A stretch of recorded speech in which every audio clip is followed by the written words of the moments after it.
பட்டிமண்டபம்ங்கிறது ஒரு 20-20 மேட்ச் மாதிரி சார். ஒரு ஹிட்டு, ஒரு விட்டு, ஒரு பிட்டு.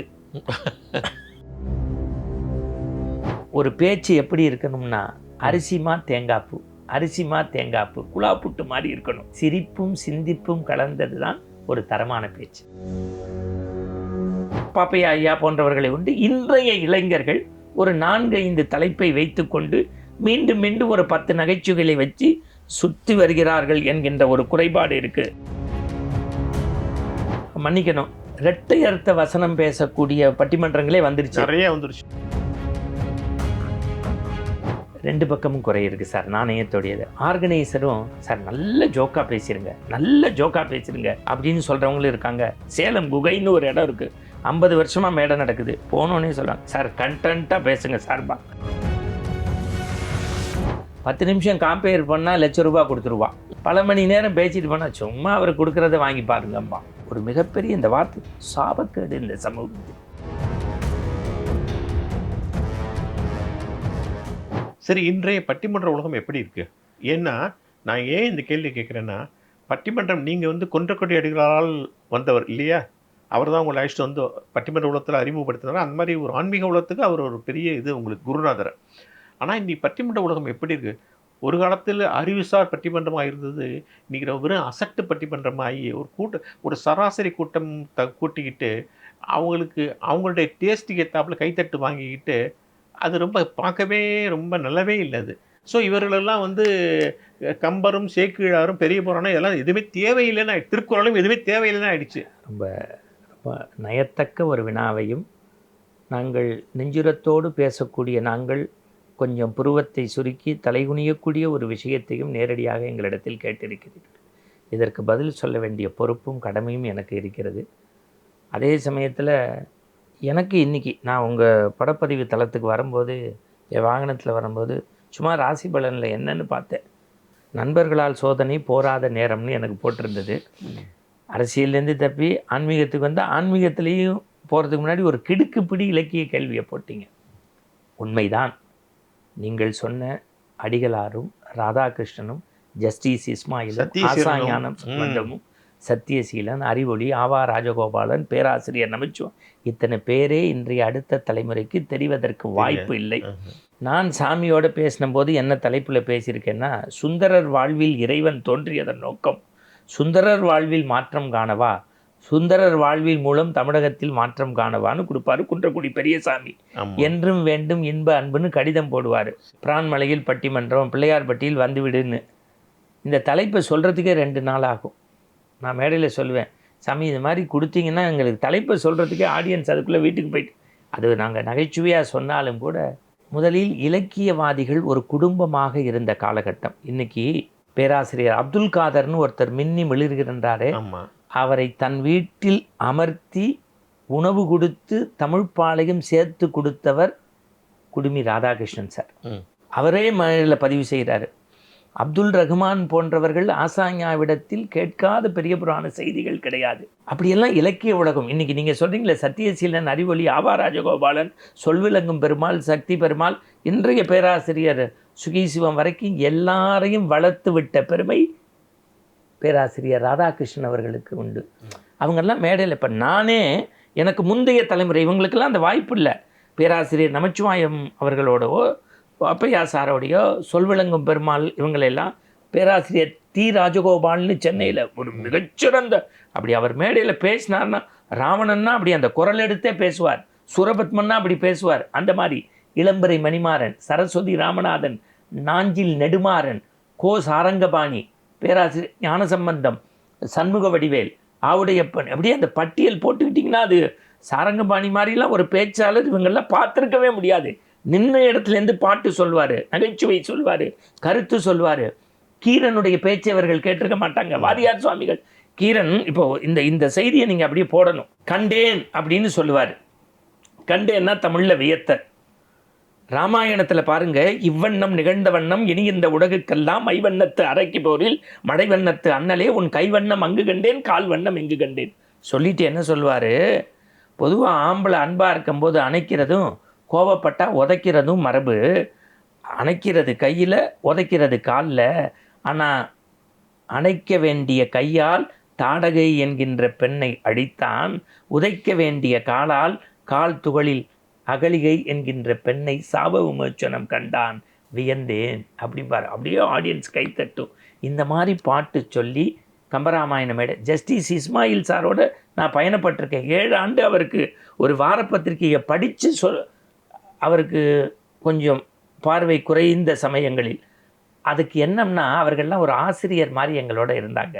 நாங்கள் மாணவ நிலையில் ஔவை நடராஜன் ஐயாவோட 100கணக்கான பட்டிமன்றங்கள் நான் பேசியிருக்கேன். திருக்குறள் முனுசாமியோட 10 நிகழ்ச்சி. அவர் பேசாத நகைச்சுவையா? அதில் ஒரு தரம் இருந்தது.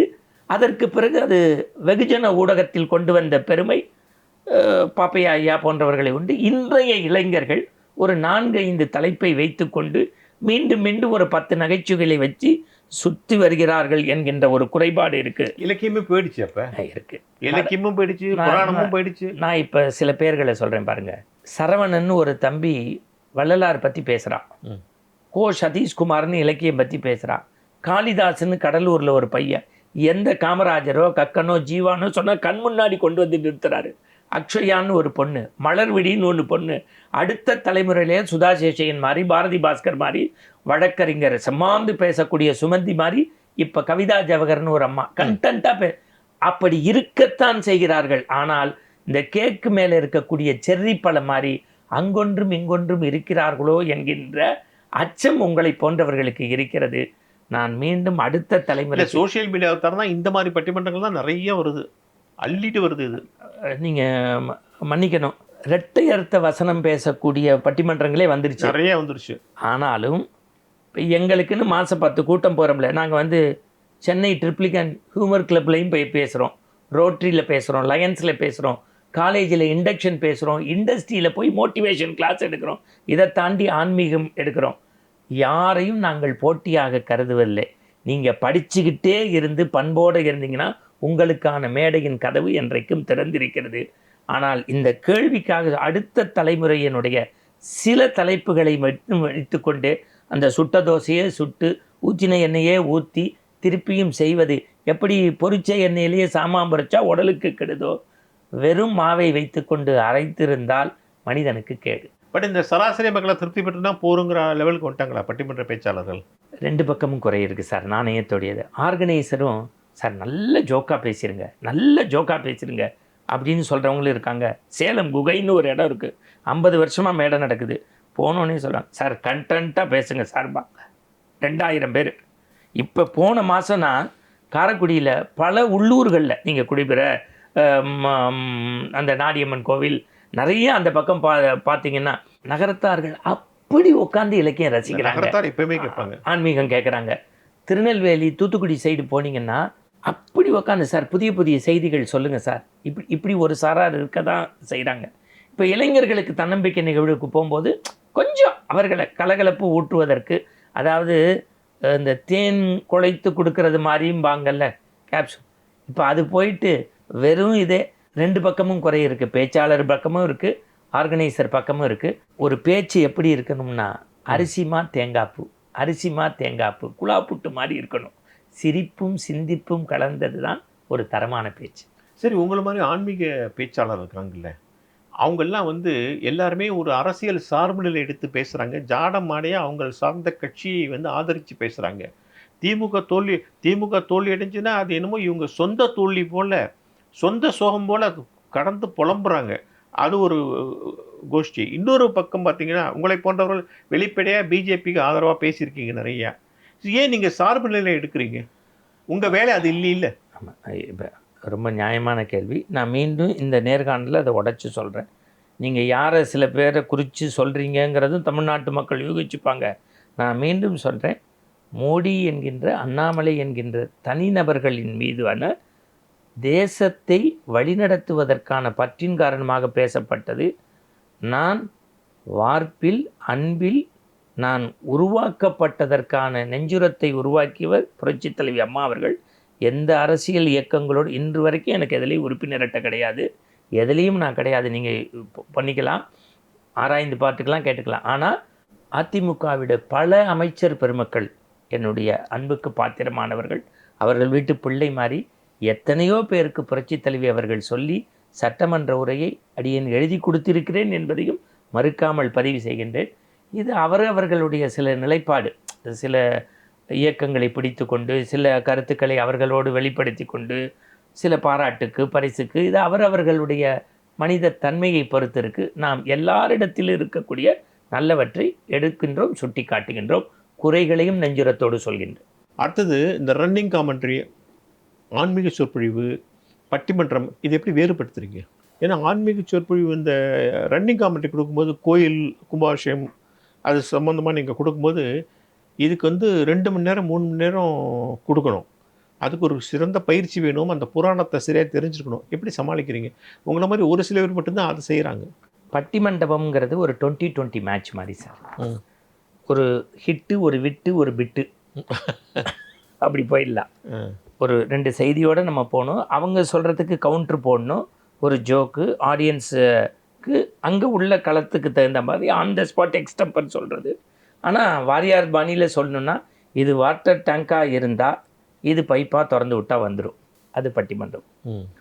ஆன்மீக பேச்சை பொறுத்த வரைக்கும் நீங்கள் ஒரு 2 மணி நேரம் பேசணும்னா ஒரு 2 நாள் 3 நாள் கதவை சாத்திட்டு வீட்டில் எப்படி பாடகர்கள் ரெக்கார்டிங் தியேட்டருக்கு போகிறதுக்கு முன்னாடி பாடி பயிற்சி எடுத்துப்பாங்களோ. ஏன்னா எனக்கு இசை கல்யாணிக்கும் காம்போதிக்கும் வித்தியாசம் தெரியாது, நீங்கள் பெரிய இசை விமர்சகர், சாதகம்னு சொல்லுவாங்க அது. ஆமாம், தன்னைய தயார்படுத்திப்பாங்களோ அந்த பக்கவாத்திய கலைஞர்கள் கூட பயிற்சி எடுத்துப்பாங்களோ அப்படி நம்ம நோட்டு போட்டு எழுதணும். இன்னி வரைக்கும் நான் தனியார் தொலைக்காட்சிகளில் காலையில் 5 நிமிடம் கதை பேசுகிறேன் அப்படின்னா இது வரைக்கும் இந்த 5 வருடத்திற்கு 8 டைரி முடிஞ்சிருக்கு. ஒரு டைரியில் 350 பக்கம் இருக்கும். அப்போ தான் ரிப்பிட்டேஷன் வராது, புதிய புதிய செய்திகள் நீங்கள் படிக்க முடியும். படிக்கணும், வாசிக்கணும். அதான் இறையன்பு போன்றவர்கள் சொல்லுவாங்க, கண்டதையும் நம்ம படிச்சுக்கிட்டே இருக்கணும் அப்படிங்கிறது தான் எங்களுடைய முன்னோர்கள் நமக்கு சொல்லி கொடுத்தது. ரன்னிங் கமெண்ட்ரி ஒரு அற்புதமான கேள்வி கேட்டீங்க. வெறும் பட்டிமன்றம் பேசுகிறவங்களாங்கள ரன்னிங் கமெண்ட்ரி பண்ண முடியாது. இப்போ உங்கள் கண்ணு முன்னாடி சில கமெண்ட்ரிகளை சொல்கிறேன் பாரு. சபரிமலைக்கு போகிறீங்க, மகரஜோதி, அந்த மகரஜோதிக்கு கமெண்ட்ரியும் போது நம்ம இப்போல்லாம் டெக்னாலஜி வந்துருச்சு. நீங்கள் ஸ்டுடியோவில் இருப்பீங்க, இப்போ கிரிக்கெட் மேட்ச் மாதிரி பாம்பேயில் உட்காந்துட்டு ஆஸ்திரேலியாவில் இங்கிலாண்டில் நடக்கிறத சேட்டலைட் வழியாக வாங்கி சொல்கிற மாதிரி. பம்பாலேருந்து பொன்னாபரணை பெட்டி புறப்பட்டு மேலே வரும், இடையில ஆடு சொல்லுவாங்க, இடையில கள நிலவரத்தை நமக்கு ஹெட்செட்டில் சொல்லுவாங்க. இதெல்லாம் உள்வாங்கிக்கணும், நான் ரிப்ளை பண்ணக்கூடாது, பதில் சொல்லக்கூடாது அவங்களுக்கு. ஆனால் அதை உள்வாங்கிக்கணும், என் கமெண்ட்ரி போயிட்டே இருக்கணும். இப்போ பாருங்கள், சலசலவென ஓடும் பம்பை, குடுகுடுவென பக்தர்கள், நினை என்று ஐயனை நினைத்து கொண்டு புறப்பட்டார்கள். இதோ பந்தல மகாராஜாவின் மகனாக பிறந்து பந்தளத்து பிள்ளையாக பிறந்த ஐயப்பனுடைய பொன்னாபரண பெட்டி இதோ வந்துவிட்டது பம்பையிலிருந்து. இன்னும் சில வினாடிகளில் ஐயப்ப சேவா சங்கம், அகில பாரத ஐயப்ப சேவா சங்கத்தினுடைய அன்பர்களுடைய புடைசூழ காவல்துறை எடுத்துக்கொள்ள இதோ அது கணபதி சன்னிதானத்தை தாண்டி சரங்குத்தி சபரிபீடத்தை தாண்டி சன்னிதானம் வர இருக்கிறது. 18 படிகள் இதோ நம் கண்முன்னே வருகிறது. காமத்தை, கோபத்தை, லோபத்தை இதையெல்லாம் இதோ இந்த இடத்திலே பாருங்கள், கருடன் வானத்திலே வட்டமிட்டு வந்து கொண்டிருக்கின்றார். இதோ இந்த சமயத்தில் சின்ன கடுத்த சுவாமி, பெரிய கடுத்த சுவாமி, 2 சாமிகளுக்கு மத்தியிலே அங்கே அற்புதமான மலையாளத்தினுடைய நடிகர் நம் நெஞ்சமெல்லாம் நிறைந்திருக்கக்கூடிய மோகன்லாலும் மம்முட்டியும் இந்த முறை 1 மண்டல விரதம் இருந்து பொய்யின்றி மெய்யோடு ஐயப்பனை தரிசிப்பதற்கு வந்திருக்கின்றார்கள். இந்த நேரத்திலே நம்முடைய இந்து சமய அறநிலையத்துறையைச் சேர்ந்த அமைச்சரும் மாலை போட்டு அங்கே போயிருக்கிறார்கள். இவர் வெறும் கேரளாத்திற்கு மட்டும் சொந்தமல்ல, தென்றலும் தேனும் சுவைமிகு களிரும் காணாரும் ஓங்கி வளர்ந்த மரமும் சந்தனத்தரவும் கடல் முத்தும் கட்டி தங்கமும் வீட்டிற்கு ஆவணங்களும் நிறைந்திருக்கக்கூடிய சோலையான அந்த பம்பா நதிக்கு மேலே இருக்கக்கூடிய மரங்களுக்கு மத்தியில் ஐயன் ஒரு பக்கத்திலே காட்சி. பொன்னம்பலமேட்டில் இன்னும் ஒரு சில வினாடிகளில் ஜோதி சொரூபத்தில் தோன்றப் போகின்றார். நேயர்களே, இந்த கண்கொள்ளா காட்சிக்கு மத்தியில் சார் விளம்பரம் ஆடும்பாங்க, சரின்னு சொல்லக்கூடாது, நம்ம பேசிக்கிட்டே இந்த அற்புதமான நேரத்திலே இன்னும் சில வினாடிகளில் ஏற்றக்கூடிய அந்த தீபத்தை திருவண்ணாமலையில் பார்க்க போகின்றோம். இயற்கையில் தோன்றக்கூடிய தெய்வத்தை தரிசனமாக ஐயப்பனில் பார்க்க போகின்றோம். ஒரு சிறிய விளம்பர இடைவெளிக்கு பிறகு மீண்டும் சபரிமலை ஐயன் ஜோதி அப்படிங்கணும். இதையே கட் பண்ணா அப்படியே திருவண்ணாமலை கூட்டிட்டு போறேன் பாருங்க. அன்புக்குரியவர்களே, வானாகி மண்ணாகி வழியாகி ஒளியாகி ஊனாகி உயிராகி உண்மையுமாய் இன்மையுமாய் கோணாகி யான் எனதென்றவரை கூத்தாட்டும் வானாகி நின்றாரை என் சொல்லி வாழ்த்துவேனே என்று எம்பெருமானை வணங்குகின்றோமே, அந்த எம்பெருமானுக்கே தன்னை அடியவர்களாக்கி கொண்ட 63 நாயன்மார்கள் வணங்கிய பெருமான் இவர்தானோ? உள்ளத்தில் கோயில் கட்டிய பூசலாரும், கண்ணை கொடுத்த கண்ணப்பரும், பிள்ளைக்கறி கொடுத்த சிறுத்தொண்டரும், தன்னுடைய சந்தனத்தால் அபிஷேகம் செய்த அற்புதமான மூர்த்தி நாயனாரும், சிவவேடமே தவவேடம் என்று வாழ்ந்த மெய்ப்பொருள் நாயனாரும், தன் பிள்ளை கோயில் கட்ட வேண்டும் என்று ஆசைப்பட்ட கமலவதியும் காரைக்கால் அம்மையாரையும் நாம் வணங்குகின்றோமே.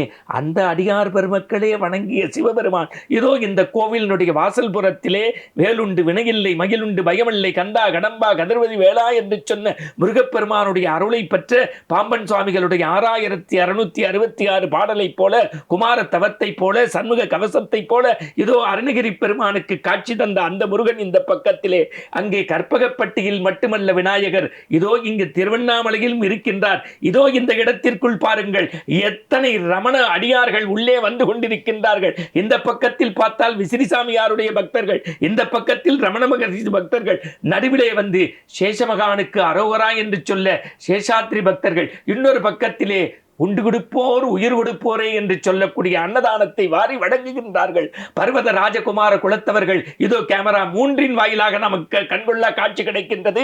மலையின் மீது ஏறி கங்கணம் கட்டிக்கொண்டு கொப்பரையில் தீபம் ஏற்றுவதற்கு காலையில் ஏற்றப்பட்டது பரணி தீபம். இன்னும் சில வினாடிகளில் நீங்கள் பார்க்க போகின்றது மகா தீபம். இதோ இந்த நேரத்திலே மாவட்ட ஆட்சித்தலைவரும் உள்ளூர் அமைச்சரும் வந்து கொண்டிருக்கின்றார்கள். ஆச்சாரிய பெருமக்கள் ஆயத்தப்படுத்தி விட்டார்கள். பரணி தீபத்திலிருந்து கொப்பரை ஏற்றுவதற்கு கொடியசைப்பதை போல, மன்னனுக்கு காட்சி தருவதை போல இங்கே மகானுக்கான ஈஸ்வரனுக்கு கொடி அசைக்கின்றார்கள். எல்லாரும் சிவாய நம என்று சொல்லிக் கொண்டிருக்கிறார்கள். எங்கேயும் சென்று விடாதீர்கள். சிறிய விளம்பர இடைவேளைக்கு பிறகு மீண்டும் திருவண்ணாமலை தீபத்தில் சந்திப்போம். அப்படியே கட் பண்ணா திருச்செந்தூர் போனோம்.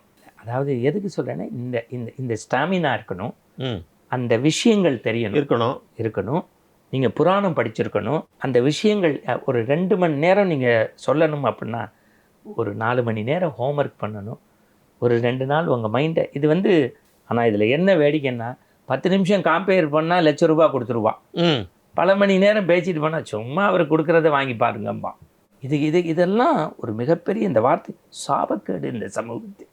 இப்போ நீங்கள் எந்தவித இந்த கேள்வி கேட்பீங்கன்னு ஆண்டவன் சாட்சியாக எனக்கு தெரியாது. நானும் எந்த தயாரிப்பும் வச்சுக்கல, எந்த பாடல்களையும் பார்த்து சொல்லலை. அந்த இப்போ ஏதோ மகரஜோதிக்கே நம்ம போயிட்டு வந்த மாதிரி திருவண்ணாமலை தீப் நீங்கள் அந்த தளத்தில் இருக்கக்கூடிய உணர்வை தர்றது தானே நீங்கள். ஆனால் இவ்வளோ மெனக்கிடணுமா அல்லது 15 அசட்டு ஜோக்கை வச்சு வண்டி ஓட்டலாமாங்கிறதுல தெளிவாக இருக்காங்களே அவங்க.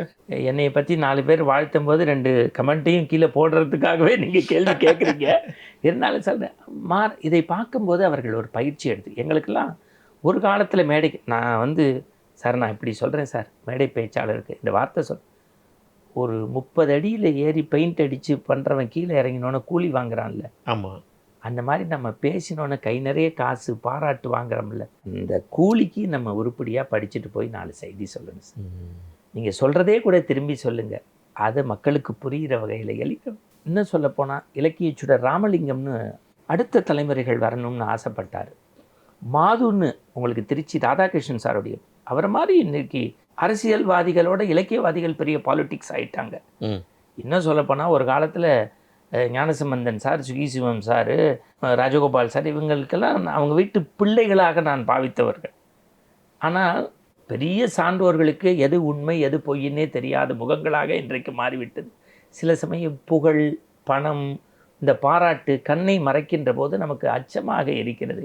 இலக்கியவாதிகள் ஒரு குடும்பமாக வாழ்ந்திருக்கிறோம். நம்ம வீடு வேறு அவங்க வீடு வேறு இல்லை அப்படின்னு நம்ம நினச்சிருக்கோம். ராதாகிருஷ்ணன் அப்படி தான் உருவாக்கியிருக்கார். அந்த பயிற்சி பட்ட பாசறையில் இப்போ இலங்கை ஜெயராஜ் ஐயா இன்னமும் அவர் பாதுகையை வச்சு வணங்குறாங்க அப்படிங்கிறாரு. சுகீசிவம் அவர்களோடு எனக்கு நிறைய கருத்து முரண்பாடுகள் சமீபமாக. ஆனால் எந்த இடத்திலும் ஒரு மேடையிலாவது அவருடைய இலக்கிய சொற்பொழிவு குறித்தோ தனிமனித விஷயங்கள் குறித்தோ ஒரு அபிராமி அந்தாதியை அவர் எப்படி கிளாரிட்டியாக சொல்லணும், ஒரு தீர்ப்புரைக்கு சத்தியசீலன் மாதிரி ஒரு பேராசிரியர் என்னமா கிடைப்பாங்களா? கொடுப்பது கடவுள் வேலை, வாங்குவது மனிதனுடைய வேலை. ஆனால் மனிதன் கொடுத்தால் கடவுளே கையேந்துவான் என்கின்ற சிந்தனையைத்தான் மகாபாரதம் நமக்கு காட்டியது. கர்ணன் கொடுத்தான், கண்ணன் வாங்கினான் அப்படின்னு ஒரு தீர்ப்பை சொல்லுவார். நீங்கள் அப்படிப்பட்ட மனிதர்களோடு நாங்கள் பயணப்பட்டுட்டோம். ஆவாரா அப்படி ஆவார் ராஜகோபாலன், டி ராஜகோபாலன் சார் 2 பேரையும் இந்த நேரத்தில் நான் நன்றியோடு பதிவு செய்யணும். முருகப்பெருமான் சூரபத்மனை அடிப்பதற்கு புறப்பட்டான். யார் அவன்? கடைப்பல் முடைக்காத பாலகனவன், கார்ச்சிலம்பு அணியாதவன், நடை பயில்பவன் என்று ஏளனம் பேசிய சூரனை கூட அழிப்பதற்கு பதிலாக அருள் பாலித்தான் என்றால் வைதாரையும் வாழ வைப்பான் எங்கள் தமிழ்க்கடவுள், அதுதான் முருகன் அப்படிம்பாரு ராஜகோபால் சார். இளம்பிறை மணிமாறன் அம்மா மாதிரி இன்னொருத்தர் ஆதிசங்கரரை பற்றி பேசி என்னால் கேட்டதில்லை. காந்திமதி அம்மா மாதிரி ஒரு கண்முன்ன ஒரு தலைப்பை கொண்டு வந்து நிறுத்தின ஸ்பீக்கரை என்னால் பார்க்க முடியல. சரஸ்வதி ராமநாதன் மாதிரி காலமணு மாளிகையிலும் காற்றுமலை ஊழியிலும் சாகாத கம்பனவன் பாட்டு, அது தலைமுறைக்கு எழுதி வைத்த சீட்டு, மாட்டு வண்டி போக முடியாத இடத்திற்கு பாட்டு வண்டியால் பயணப்பட்ட கண்ணதாசனுடைய அந்த அப்படின்னு சொல்லி ஒரு பாட்டு எடுப்பாங்க. இதையெல்லாம் பார்த்து வளர்ந்தவங்க நாங்கள். ரசனை இல்லை நிறைய மாற்றம் இருக்கா சார்? நல்ல அருமையான கேள்வி கேட்டீங்க சார், அருமையான கேள்வி. நான் எந்த வித உதட்டு சாயம் இல்லாமல் உங்களுக்கு நன்றி சார். ரசனை அதை பற்றி முதல்ல எஸ் ராமகிருஷ்ணன் புஸ்தகம் படித்தாதான் பல பேருக்கு புரியும். வாசிப்பே குறைஞ்சி போச்சே.